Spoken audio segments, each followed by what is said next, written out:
¿Qué tal? ¿Cómo están? Bienvenidas, bienvenidos a una emisión más de Jueves de Debate 22. Hoy tenemos un invitado realmente de lujo. Estamos muy contentos porque justamente con él vamos a poner en la mesa de debate un tema que me parece del que hoy más que nunca es importante, relevante hablar y pensar. Me refiero al papel que juegan las normales rurales en nuestro país.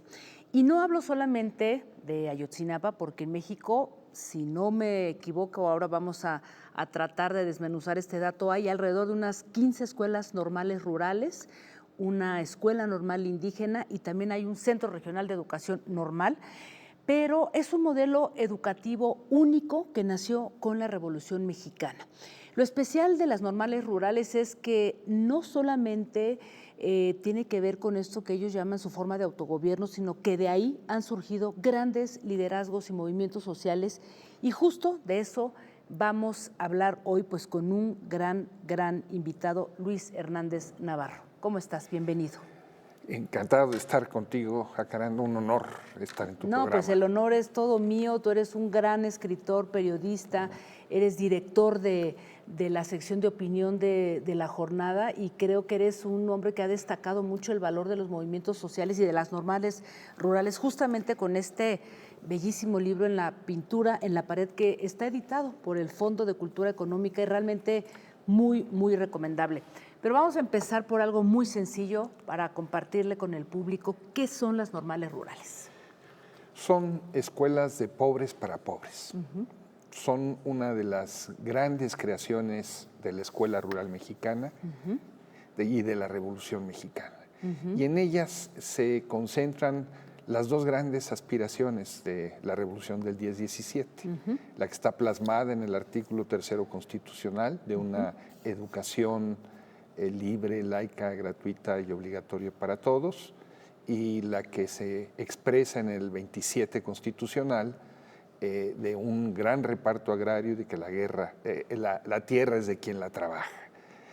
Esas normales rurales resumen esas dos grandes aspiraciones, de manera que en ellas se forman los muchachos y las muchachas que van a ser maestros y que vienen en su mayoría del mundo campesino, o por lo menos de las orilladas de las ciudades, de los sectores más pobres, y que tienen en esas instituciones la única forma de salir adelante y encontrar mecanismos de movilidad social.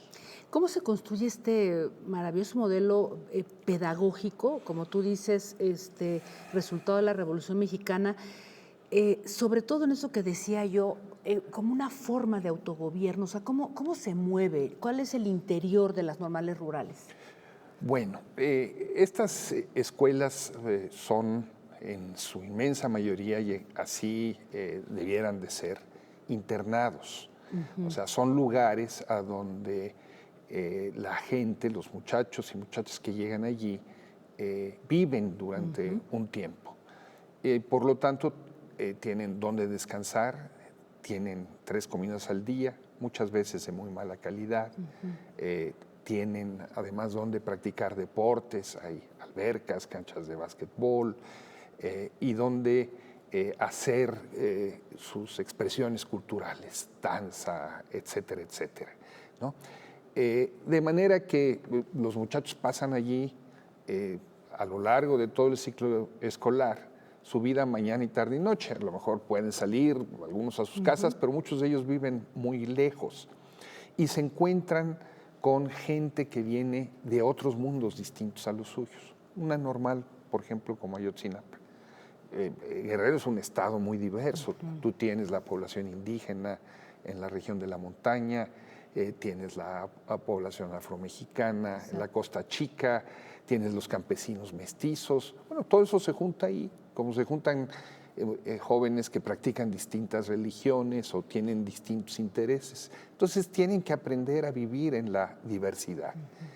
Y estamos hablando de jóvenes que tienen que acostumbrarse a una disciplina muy estricta, de pararse muy temprano en la mañana con el toque de la corneta, bañarse, preparar sus cuartos. Una parte de ellos muchas veces salen a hacer prácticas agrícolas, otras toman sus alimentos y entran a clases. y que tienen de manera simultánea dos tipos de estudios. Por un lado, los estudios formales para ser maestro, pero por otro lado, ellos tienen su propio programa de estudio donde estudian cosas tan subversivas como poesías de Pablo Neruda, a Eduardo Galeano. Estudian también, por supuesto, marxismo. Entonces se van formando en esas dos vertientes. Y tienen que realizar prácticas escolares con las comunidades. Prácticas escolares en donde se encuentran con la realidad de comunidades como son aquellas de las que ellas vienen, con problemas de salud, de higiene, de fanatismo, de falta de tierras, de problemas de caciques. Entonces, los muchachos se involucran activamente en los problemas de esas comunidades. Claro.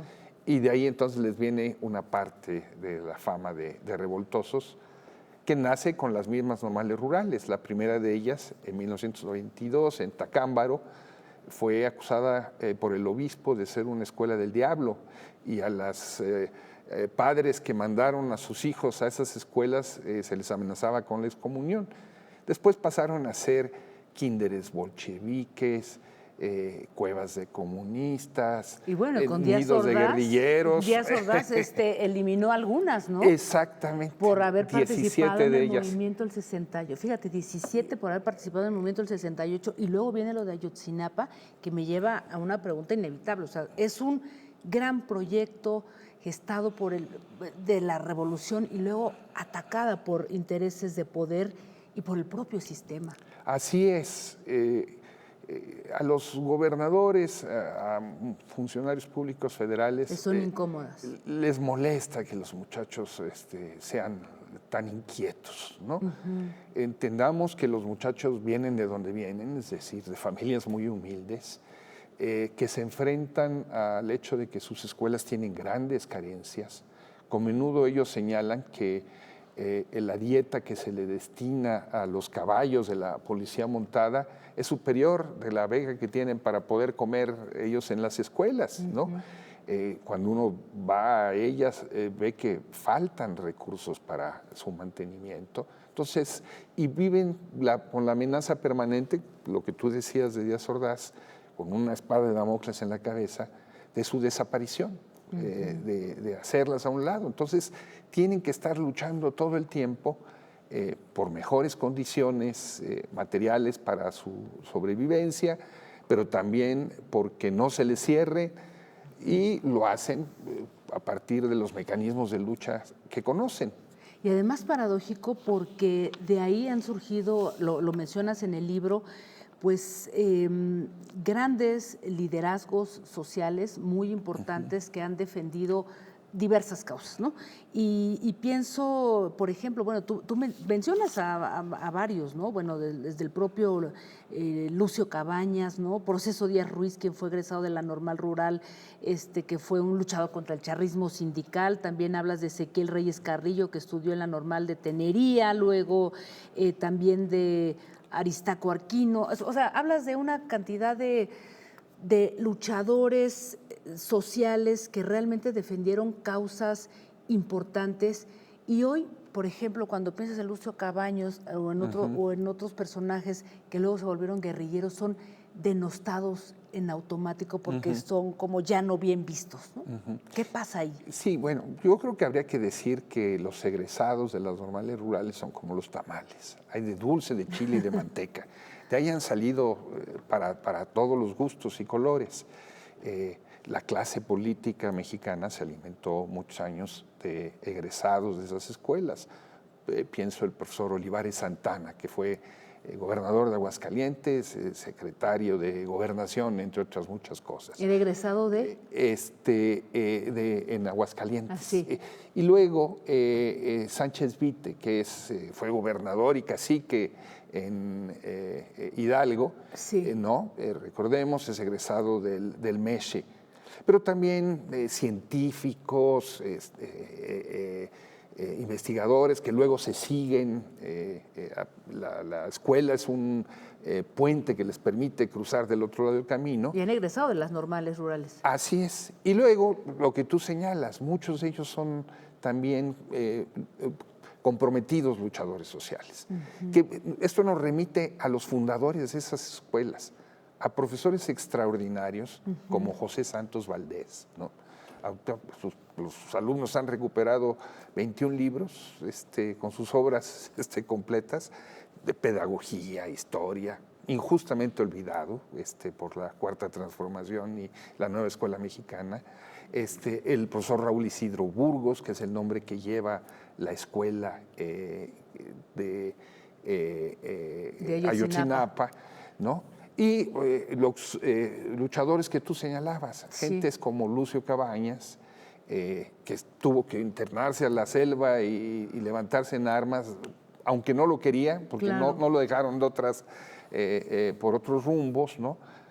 Hace un momento señalaste a Aristarco Aquino, un profesor oaxaqueño, yalalteco, zapoteco, que además de luchar por la democratización del magisterio, trabajó muchísimo en educación alternativa y fue fundamental en el reconocimiento dentro de la Constitución oaxaqueña de los usos y costumbres para nombrar a sus autoridades, pero nos podemos pasar aquí horas hablando, ¿no?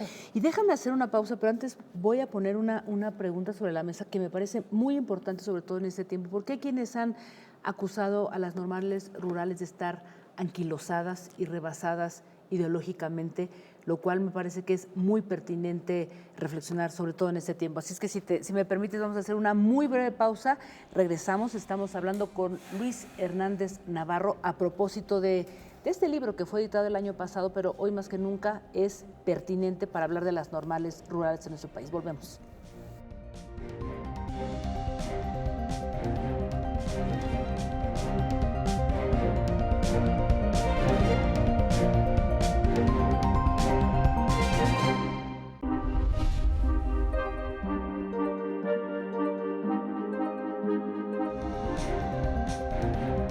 Frente a esas disyuntivas, no debemos olvidar que la verdadera libertad comienza con el respeto a quien piensa distinto a uno. Para conocer es necesario preguntar. Apoyar a las mujeres, apoyar a los grupos vulnerables a través del arte y la cultura es responsabilidad de todos. Cultura y activismo para eliminar la violencia de género. Bien preocupante socialmente, que es el tema del clasismo, del racismo, de la discriminación, y que la única vía es la educación. Debate 22. Temas como la gentrificación, expulsión, la discriminación cultural y los desalojos masivos, pues volvieron a la discusión pública. Aquí está como el reflejo de esta gran ciudad, de este gran pueblo. Son estas cosas las que nos llenan el alma, son actos de justicia.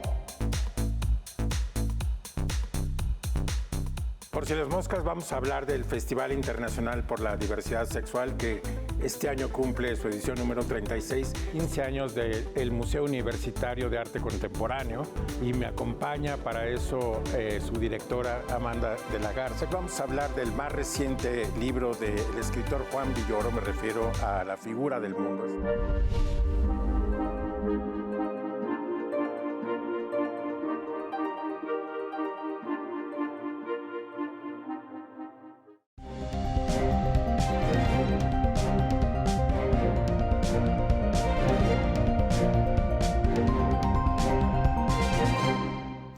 Bien, regresamos, estamos conversando extraordinariamente con Luis Hernández Navarro sobre el origen, el desarrollo y la pertinencia de las escuelas normales rurales. Te decía, Luis, hace un instante sobre la vigencia de las normales rurales. Hace algunos días tuve oportunidad de hacer una entrevista a Manuel Vázquez Arellano, mejor conocido como Omar, uno de los sobrevivientes de Ayotzinapa, y decía algo que me sorprendió muchísimo cuando señalaba que, habría que decirlo abiertamente, que las normales rurales, y particularmente Ayotzinapa, de donde él es egresado, estaban rebasadas ideológicamente, anquilosadas, decía, porque se les enseña un marxismo-leninismo que ya no tiene nada que ver con este presente. ¿Qué decir ante eso? Bueno, hay gente que se tropieza con su sombra, ¿no? Que de repente tiene oportunidades de desarrollo personal dejando atrás sus valores y sus compromisos como él lo ha hecho. Él no puede regresar a la normal rural de Ayotzinapa y los padres de familia no quieren saber nada de él después de que jugó un papel muy importante. Tiene a cambio pues sus ventajas. Pero creo que hay una historia que puede resumir esto que tú dices, y es cuando comenzó el conflicto, ¿no? En 2014, con la desaparición de los 43 muchachos y los asesinatos, un corresponsal extranjero, de esos que no salen de la colonia Roma o de la Condesa en la Ciudad de México, fue a Ayotzinapa. Y llegó allí y se encontró todos los murales, ¿no? Donde aparecían Marx, Lenin, aparecían los muchachos que fueron asesinados por la policía el 12 de diciembre de 2011, ¿no? Alexis y Gabriel. La historia viva de México estaba en esas paredes. Y entonces a él se le ocurrió decir que se sentía transportado a Cuba o a algún país socialista. Bueno, lo único que tendría que haber hecho este corresponsal extranjero es ir a Palacio Nacional, ir a San Ildefonso o ir a Bellas Artes, ¿no? O al Centro Escolar Revolución, aquí del lado del Metro Valderas, y se habría encontrado que esos murales que están allí tienen una larga tradición en la historia de la educación en nuestro país, ¿no? Muralistas como Pablo Higgins se dedicaron a pintar en normales rurales murales mucho tiempo, no solo en los normales rurales, y después otros como Hernández Delgadillo. O sea, el que esas normales mantengan vivo una tradición no solamente artística, sino ideológica, presente en la historia de México, no las convierte en un lastre del pasado. Bueno, se estudia marxismo-leninismo y es una herramienta que les ha dado a los muchachos la posibilidad de entender el mundo, de entender el país y de guiarse. Pero no solamente estudian eso, pues estudian prácticas agronómicas, hacen deporte, tienen sus rondallas.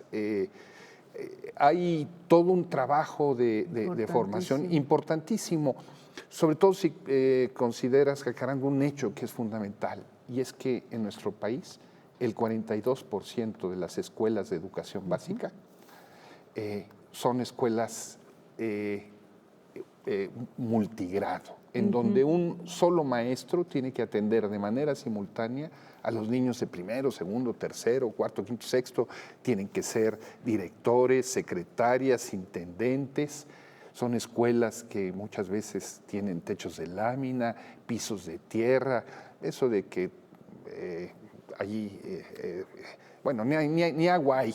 Iba a hablar yo de la receptividad, conectividad, no la hay. Y llegan niños que son bodoquitos de hambre. Bueno, imaginemos esos maestros enseñándole al mismo tiempo en el mismo salón a niños de 6 años con muchachos de 12 o 13.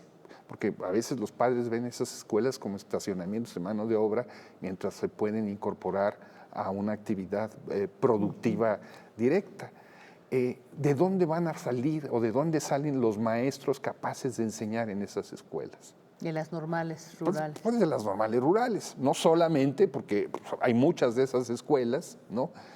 Pero de las normales rurales, ahí tienen que salir.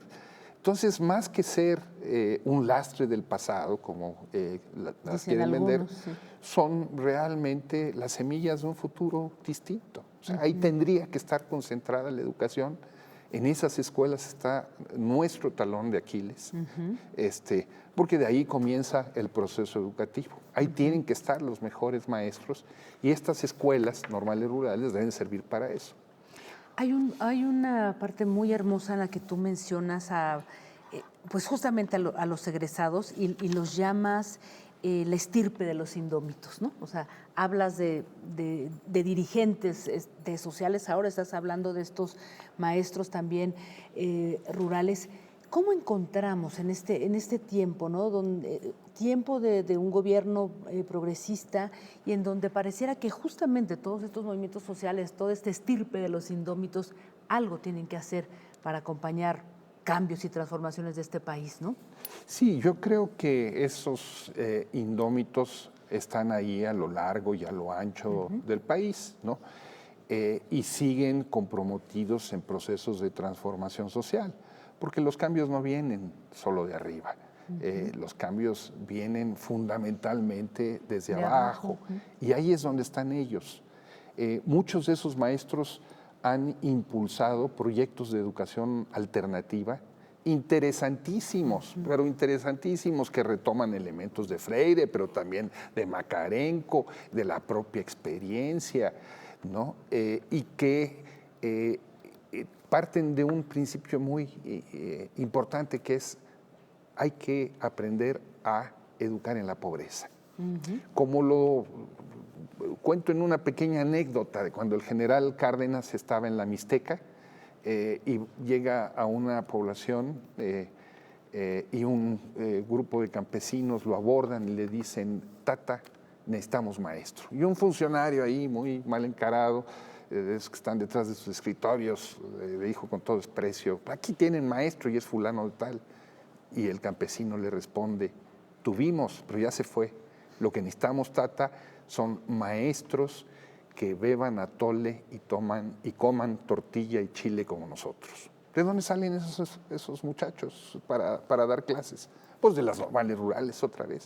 Claro, no, y pensaba, por ejemplo, o sea, en todo este recorrido histórico que haces aquí en este libro maravilloso, que finalmente las normales rurales tienen una vigencia fundamental. Y bueno, por si hay que decirlo o subrayarlo, bueno, pues, qué bueno que estoy en marxismo, que además ahora es una de las teorías retomadas por muchos filósofos y pensadores destacados a nivel internacional. Pero ¿cuál crees tú que podría ser, digamos, su aportación en este momento, ¿no?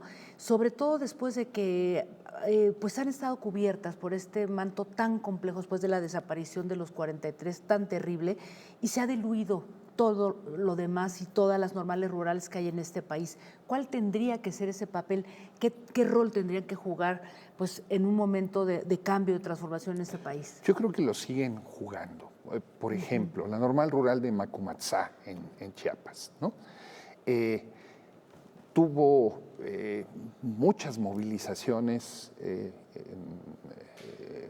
2019, 2020, 2021, por un asunto muy sencillo, y nos puede parecer absurdo, pero refleja la realidad de este país, y es que los querían obligar a presentar el examen de admisión en computadora, y ellos decían: no, queremos presentar ese examen de admisión con papel y lápiz, por una razón muy sencilla: no hay conectividad en Chiapas. Claro.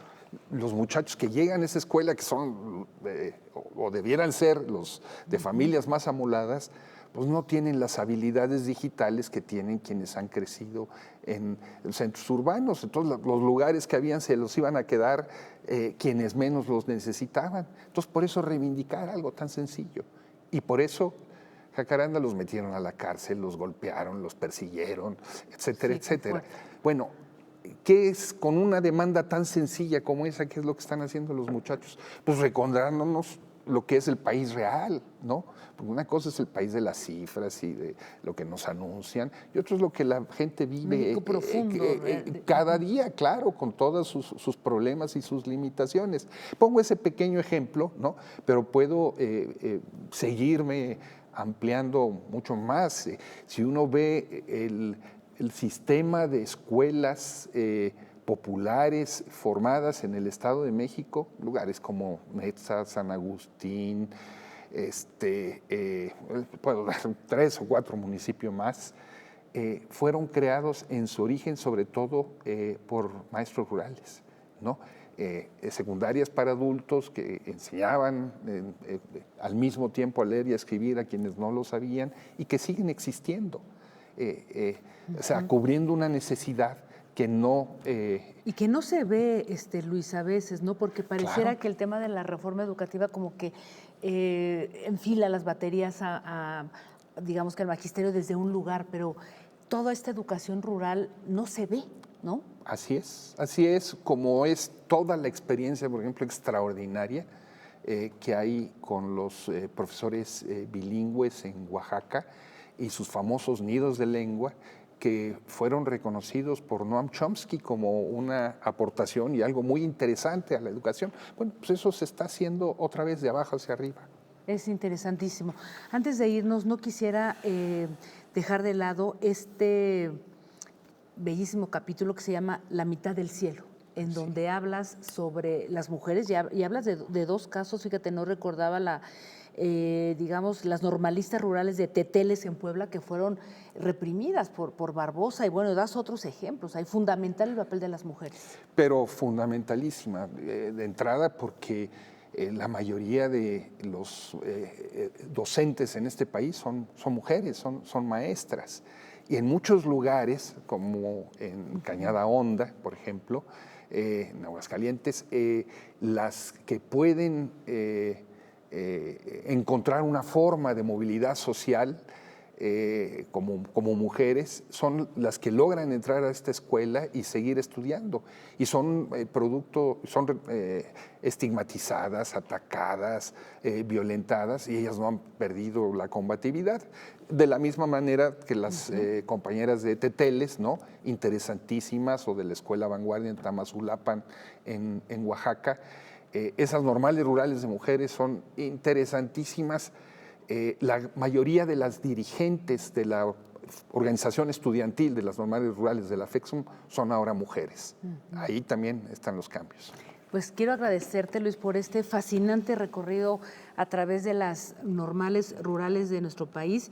Y como decía, y lo subrayo, creo que más que nunca es fundamental hablar de su papel, de sus egresados y de esa semilla que tú bien lo dices, son esas semillas del futuro y que deben de tomarse en cuenta. Muchas gracias. Gracias a ti, Jacaranda. Al contrario. Un honor estar acá. No, igual para mí conversar contigo. Gracias a todas y a todos. Recuerden que el programa se sigue transmitiendo simultáneamente vía X o Twitter a través de la cuenta N22 Digital, y enseguida ya lo tienen en YouTube. Nos vemos el próximo jueves. Hasta entonces.